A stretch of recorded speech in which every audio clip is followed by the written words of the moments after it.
Russian actor Pavel Ustinov, who was sentenced to 3.5 years in prison for assaulting police at the July 27 rally, arrives for a court hearing in Moscow, Russia, Monday, Sept.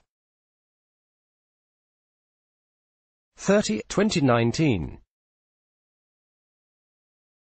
Pavel Golovkin. Photo Moscow. A Russian court on Monday commuted the prison sentence for a Moscow actor convicted of assaulting a police officer. It was suspended in a case that sparked a public outcry and was criticized as an effort to intimidate anti-government protesters. The Moscow City Court ruled that Pavel Ustinov should be punished with a 1-year suspended sentence instead of 3.5 years in prison. Ustinov, 24, was found guilty earlier this month of assaulting a police officer at an opposition rally in July. He pleaded not guilty, saying he was simply waiting for a friend outside a subway station. Police said he resisted arrest and injured the officer. Video from the scene showed Ustinov being tackled by police officers as he looked at his phone on the rally's sidelines. A lower court had refused to admit these videos as evidence.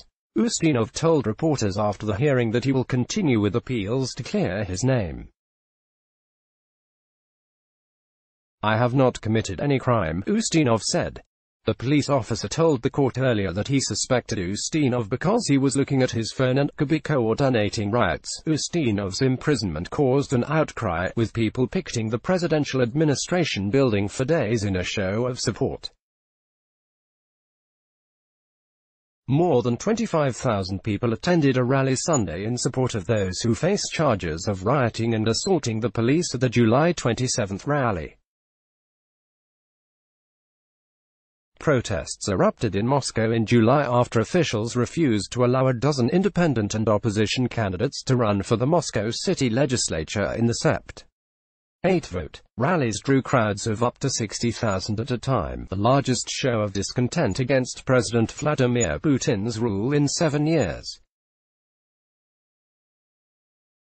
Russian police violently dispersed some of the election protests that weren't sanctioned, detaining more than 2,400 people. Most were quickly released, but more than a dozen were charged with involvement in riots. Amid the public outrage, the authorities dropped charges against some of the protesters, but several people have been sentenced to prison terms of up to 4 years and a few others are in still custody or under house arrest awaiting verdicts. Let's block ads. Why?